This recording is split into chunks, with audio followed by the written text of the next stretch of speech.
et bienvenue dans cette nouvelle vidéo. Bonjour et bienvenue dans cette nouvelle vidéo, j'espère que vous allez bien. Moi pour ma part je vais très bien. J'ai voulu un décor où je suis à l'aise, où au fur et à mesure de l'histoire je peux m'avachir, je peux m'allonger, je peux me rouler. Je voulais vraiment un endroit chill, un petit peu comme si on était en soirée pyjama et que je racontais l'histoire à mes copines. C'est cosy et c'est ce qu'il nous faut aujourd'hui pour la story time. Aujourd'hui, on va parler de mythomanie. Dans l'anecdote que je vais vous raconter, je vais vous parler de ma meilleure amie avec qui j'ai été amie pendant 4 ans et qui pendant 4 ans m'a menti droit dans les yeux du début jusqu'à la fin. Sachez que la seule chose que je sais qui est vraie sur cette personne, c'est son prénom. Tout ce qu'elle m'a dit était faux.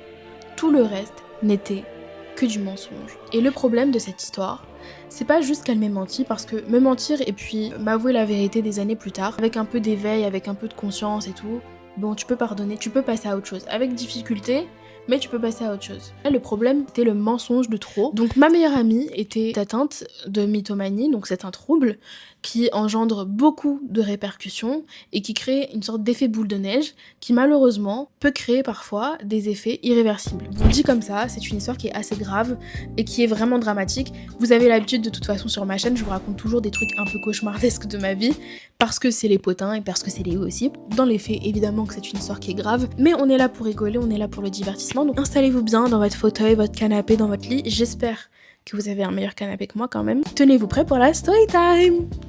Je me suis bien installée, j'espère que vous aussi. L'histoire commence au collège. Et tout le monde se connaissait déjà de la 5e et de la 6e. Et on aperçoit 3 nouvelles têtes dans ma classe. Manon, Tilan, dont je vous ai déjà parlé dans une de mes storytime, je vous la mets dans le petit i, et une fille qui s'appelle Rania. Toutes les 3, elles étaient nouvelles, elles venaient de 3 milieux complètement différents, mais très vite elles se sont intégrées et très vite on a commencé à tous traîner ensemble. Dans ma classe en 4e, il y avait ce truc au début, on avait un groupe de classe, on était très impliqués les uns avec les autres, on se considérait comme la meilleure classe du collège. Bref, très vite ces 3 filles, elles s'intègrent et on commence à traîner tout ensemble entre filles, donc avec Manon, Tilan, Rania, Sophia et plein d'autres meufs de ma classe. On va les unes chez les autres, on fait des vidéos ensemble. À cette époque-là, je faisais déjà des vlogs, je faisais des vlogs avec elles, on faisait vraiment tout ensemble, on était très copines. Et la personne dont je vais vous parler aujourd'hui, c'est Rania.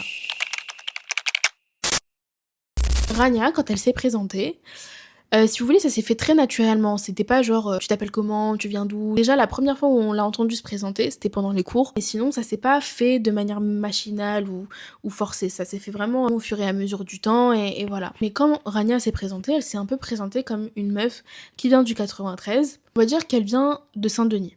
Voilà, comme ça c'est la ville facile du 93. Donc elle nous dit qu'elle vient de Saint-Denis, que c'est vraiment sa racine, elle adore cette ville, mais elle a dû déménager parce que sa mère, elle s'est remariée avec un homme riche du 92. C'est pour ça qu'elle est venue dans le collège. C'est comme ça qu'elle s'est présentée. Pour faire un peu le profil de Rania, c'est une fille qui est très petite de taille, qui devait faire genre 1m55. À l'époque, elle était en surpoids. C'est très important que je précise ça, c'est pas du tout pour la dénigrer ou quoi que ce soit, de toute façon vous m'avez vu.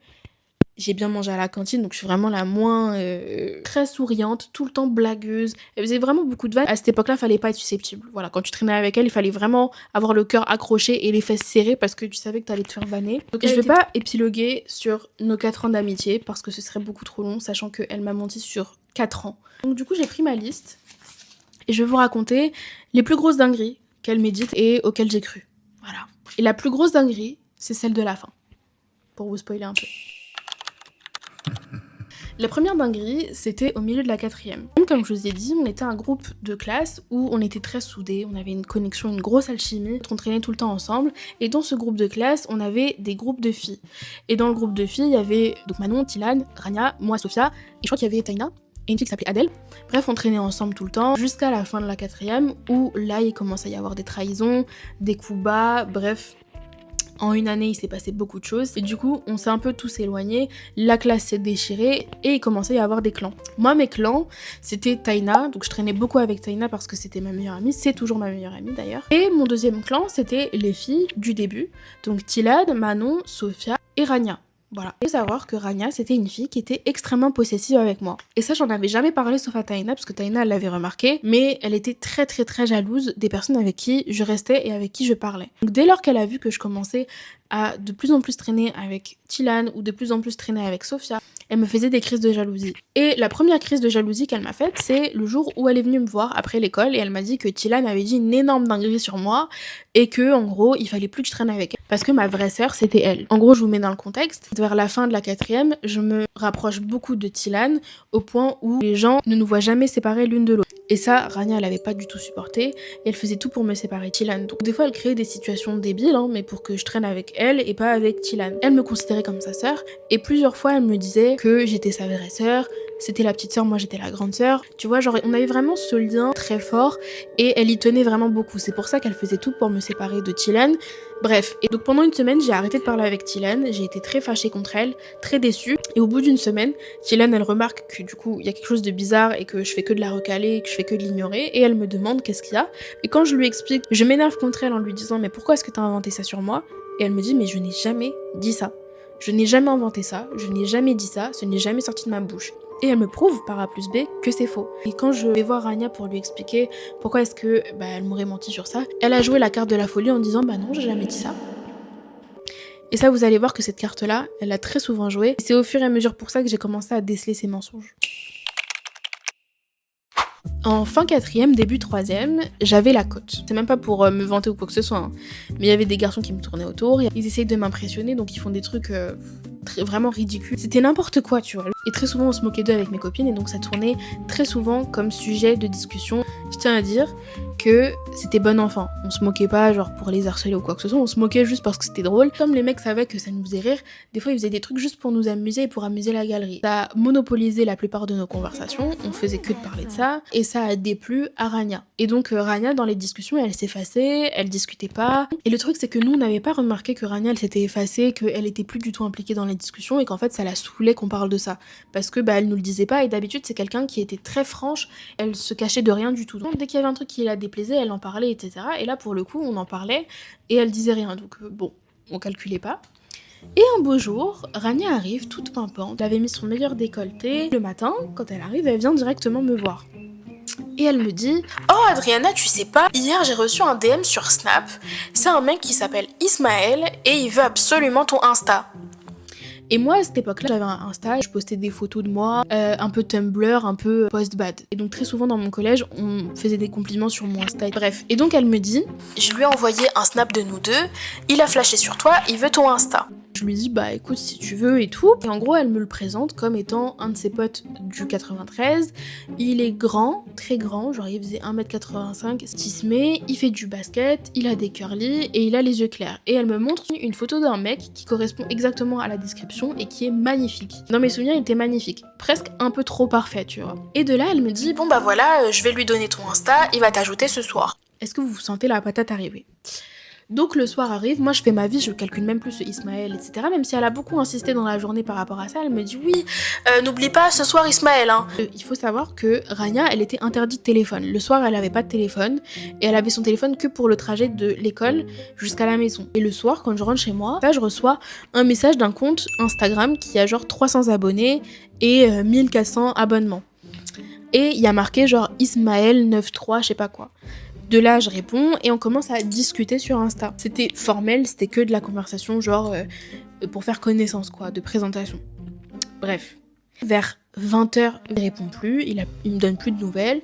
Et de là, bon bah je calcule plus. Et le lendemain, je vais au collège. Le lendemain, au collège, Rania, elle vient me voir directement. J'ai la scène dans la tête, comme si c'était hier.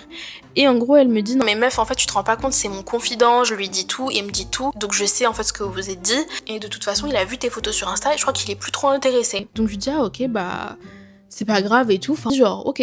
Le soir, je rentre chez moi, rebelote. Il m'envoie des messages, comment est-ce que t'as passé ta journée et tout blablabla. On rediscute. À 19h, plus de nouvelles. Le lendemain, en collège. Meuf, t'as parlé avec Ismaël? Et le truc, c'est que, en fait, toutes ces discussions, c'était ça. C'est que toute la journée, même quand on se parlait du contrôle de je sais pas quoi, en fait, elle revenait là-dessus. Oui, mais tu sais, Ismaël, il m'a dit ça, et Ismaël ci, et Ismaël ça. En fait, le truc, c'est que moi, j'étais pas vraiment emballée, j'étais pas vraiment dedans, parce que, je vous ai dit, moi, le délire des couples, c'était pas trop mon truc. Et en plus de ça, je vais m'aventurer en 93 pour faire quoi? Alors que j'habite dans le fin fond du 9-2. Donc moi, j'étais juste là, genre, bon, bah, je parle avec lui, juste pour faire plaisir à Rania. Bref.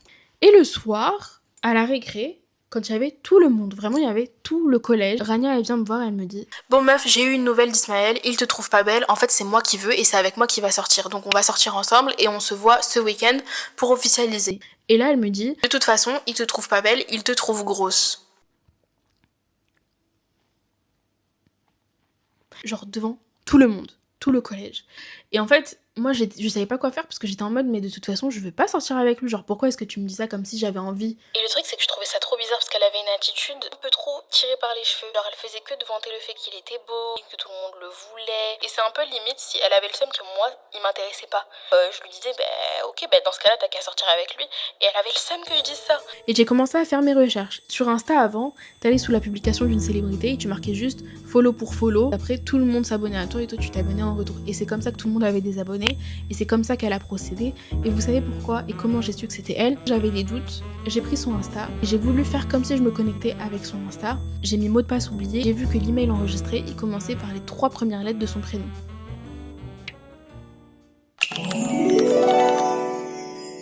Rania nous avait dit qu'elle avait un frère et elle était très fière de son frère. Donc elle nous disait tout le temps que toutes ses copines du 93 étaient amoureuses de son frère. Et en gros c'était un youtubeur qui était très coté, qui avait genre 600 000 abonnés à l'époque. Et elle disait à tout le monde: regardez c'est mon frère, c'est mon frère. Au final c'est pas du tout son frère.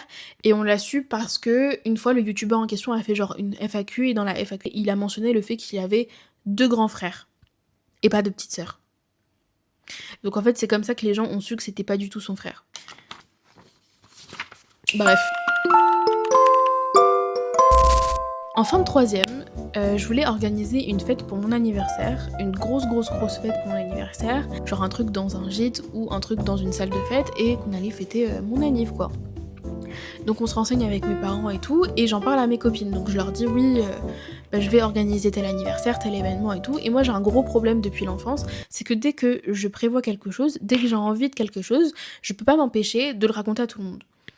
Et donc j'avais dit à tout le monde que j'allais faire une fête, que j'allais organiser une grosse soirée, on s'entend hein, mais en gros que j'allais faire un truc pour mon anniv quoi. Et en fait je me rappelle très bien, on était au fond de la cour avec mes copines, et les copines elles étaient trop contentes, elles avaient trop hâte, et elles m'avaient dit on va économiser pour te faire un cadeau. Et je me rappelle à ce moment-là, il y avait 3 garçons qui sont venus, qui ont entendu la conversation, je leur ai expliqué que j'allais faire une fête pour mon anniv, ce sera début juillet en gros, avant la fin des cours. Et de là, donc les jours passent, et un jour comme ça, random, Rania arrive et elle nous dit qu'elle va fêter son anniversaire. Et donc nous on se regarde genre ah ouais tu as fêté ton anniversaire, en sachant qu'on savait très bien que ses parents étaient très stricts. Déjà mes parents étaient stricts, mais alors les siens ils étaient vraiment pires que les miens. Donc on était vraiment tous étonnés, mais on s'est dit bon bah pourquoi pas. On lui demande c'est quand ton anniversaire? Et elle nous dit que son anniversaire c'est le 1er juillet. J'ai dit que j'allais faire une fête pour mon anniv et que ce sera début juillet, en gros avant la fin des cours. Et donc les jours passent, etc. Moi il s'avère que malheureusement j'ai pas pu fêter mon anniversaire parce que mes parents m'ont demandé de faire un choix entre fêter mon anniversaire ou partir en Corse avec ma meilleure amie. Et à ce moment-là il y avait Taïna qui m'a proposé de partir en Corse avec elle, donc j'étais obligée d'accepter. Donc je désorganise mon anniversaire, les gens sont un peu déçus, mais c'est pas grave parce qu'il y a la fête de Rania. Les jours passent et Rania annonce qu'elle ne va pas fêter son anniversaire parce que sa mère l'a punie. Tout le monde est déçu, il n'y a pas de soirée, blablabla et tout. Le 1er juillet arrive et tout le monde sur Snap lui souhaite joyeux anniversaire. L'année d'après, au lycée, donc il s'est passé plein de trucs entre temps, il s'est passé des dingueries et tout. Mais l'année d'après au lycée, il y a l'anniversaire de Rania. Et je dis à Tilan, viens on lui fait un cadeau genre pour son anniversaire, donc un cadeau commun. Au final, elle nous a fait genre un coup bas et du coup on s'est dit bon, pas de cadeau. Mais par contre on lui a souhaité le 1er juillet son anniversaire.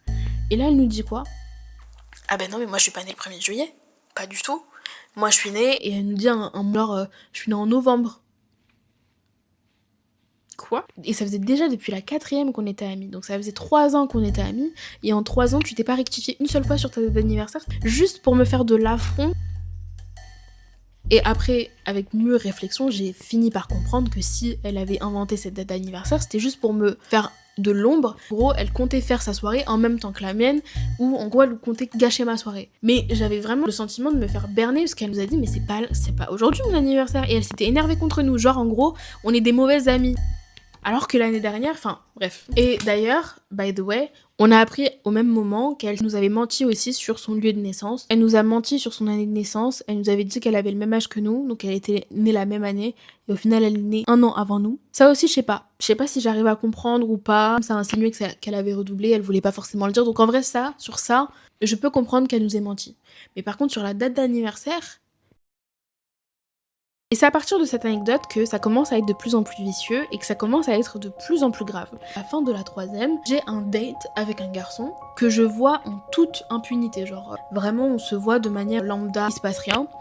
Et le lendemain, j'en parle avec Taina et j'en parle avec ma copine Rania, que je considérais comme ma soeur, comme je vous l'ai dit, hein. On avait vraiment une relation cisternelle, quoi. C'est pas allé plus loin, il y a même pas eu de bisous, il y a vraiment rien eu. Les jours passent, Rania un jour, donc la période où elle flirtait avec Bobby, Rania un jour, elle invite Bobby chez elle et elle invite un mec qu'on considérait aussi comme notre pote. Moi je vous ai dit, hein, Rania elle faisait grave la BDH avec Bobby, elle faisait tout pour l'impressionner. Son objectif c'était de le pécho. Donc en fait elle faisait vraiment tout, elle le traquait, elle faisait tout. Et ce jour-là, ils ont fait une sorte de action vérité. En gros, elle a dit à Bobby et elle a dit à mon meilleur pote que j'avais fait des trucs avec le mec que j'avais vu, vous voyez, alors qu'il s'était rien passé. Le lendemain, au collège, 8h pétantes, je suis en classe et Taina elle m'attend devant la porte de ma classe et elle me dit meuf, faut absolument que tu viennes, c'est urgent. Donc moi je me dis ça sent pas bon. Tout le monde est au courant dans le collège, les gens ils t'attendent dans la cour. J'arrive dans la cour, il y a un attroupement de personnes et tout le monde m'interroge. Qu'est-ce qui s'est passé avec un tel grosse 1. Et ça m'insulte à tout va et ça me suit. Et même quand je vais jusqu'aux toilettes, ça me suit jusqu'aux toilettes. On me bombarde de questions. On veut absolument savoir ce qui s'est passé. Vous connaissez un peu l'ambiance du collège. Et moi en fait je comprenais pas parce que je me suis dit je l'ai raconté à 2 personnes. Si c'est pas Rania, c'est Taina. Mais si c'est pas Taina, c'est Rania. Et je me suis dit, en fait, c'est impossible que Rania, elle m'ait fait ça parce que c'est pas elle qui est venue me voir, c'est Taina. Ça veut dire que c'est Taina qui m'a fait ça. Et donc j'en ai voulu à Taina. Et j'apprends que c'est Rania qui l'a raconté à Bobby. Et Bobby l'a raconté à son pote, et son pote l'a raconté à un tel, et un tel l'a raconté à tout le monde. Et donc tout le monde m'a harcelée. Et à partir de ce moment-là, on m'a cyber harcelée pendant 3 mois. Pendant 3 mois, je recevais des dick pics, je recevais des menaces en me disant que si je faisais pas des bails avec un tel, j'allais mourir. Des trucs vraiment horribles, vraiment horribles. À cause de cette histoire, qui était complètement déformée et qui était complètement surtout fausse. Le lendemain, je vais au collège et rebelote, elle a créé 10h pétantes. Il y a encore un groupe de garçons qui viennent me voir et qui me disent que je suis une grosse... Mes copines qui étaient avec moi, elles en avaient marre aussi que je me prenne une vague de haine et du coup elles me défendaient tout le temps. Et comme elles me défendaient, et ben ça excluait beaucoup Rania. Mes copines, elles ne voulaient pas prendre le parti de Rania qui m'avait trahi, donc traînait ensemble et on l'avait délaissé. Rania l'a très très mal vécu, qu'en gros on puisse l'oublier, la délaisser dans son coin. Et à la récré du midi, donc la plus grosse récré, elle s'effondre en larmes. Et en gros là il y a tout mon groupe de copines qui vient vers elle et elle explique qu'en ce moment ça va pas dans sa vie, qu'elle s'est faite V par un mec dans le bus, que le chauffeur de bus il l'a vu dans le rétroviseur mais il s'est pas arrêté et que ça a été un supplice pour elle, qu'il faut qu'elle aille porter plainte. Et je mets même moi mes problèmes de côté. Moi je commençais à faire une phobie scolaire, j'étais en début de dépression à ce moment-là, je savais pas encore ce qui allait m'attendre, mais je commençais à me sentir pas bien et je commençais à faire de l'anxiété. Et j'ai tout mis de côté pour aller la voir et la consoler parce que c'est horrible, c'est grave, bref. Mettez cette histoire de côté. En fait, on s'est posé, je me rappelle très bien avec Tilan, on s'est posé et on a commencé à mettre bout à bout toutes les histoires qu'elle nous avait dit, de fil en aiguille, que tout ce qu'elle nous avait dit c'était faux. En fait, elle allait tellement loin dans ses mensonges que pour nous c'était impossible qu'elle nous ait menti. Et puis même en fait, on se considérait comme des meilleurs amis, donc pourquoi est-ce que tu nous mentirais? Bref, quelques années plus tard, donc bien après, quand en fait on s'est rendu compte que tout ce qu'elle nous avait dit c'était parce qu'elle se sentait en compétition avec nous et parce qu'elle nous jalousait. Un jour, on parlait avec Taina. Et je disais justement à Taina que j'étais très choquée qu'elle nous ait menti sur ça, en sachant que c'est une histoire bidon et elle aurait juste pu rien nous dire et passer à autre chose, ou alors, voilà, qu'on s'en fout en fait, que d'inventer que t'as date un mec, etc. Enfin, je comprends pas. J'en viens à dire à Taina, mais en fait, si c'est comme ça, elle nous a menti sur tout, même sur le V. Et c'est pour ça que je vous ai dit de bien retenir l'histoire de tout à l'heure. Donc je lui ai dit, en fait, je peux plus la croire. C'est comme si en fait elle m'avait menti même sur le V qu'elle nous a dit. Et Taina elle me dit mais c'est n'importe quoi, elle aurait jamais menti sur ça. Et ensemble on se dispute. Taina elle me dit elle aurait jamais pu mentir sur ça, c'est impossible, c'est beaucoup trop gros, c'est beaucoup trop important. Et je suis d'accord avec elle, c'est très grave de mentir sur une agression ou sur un V.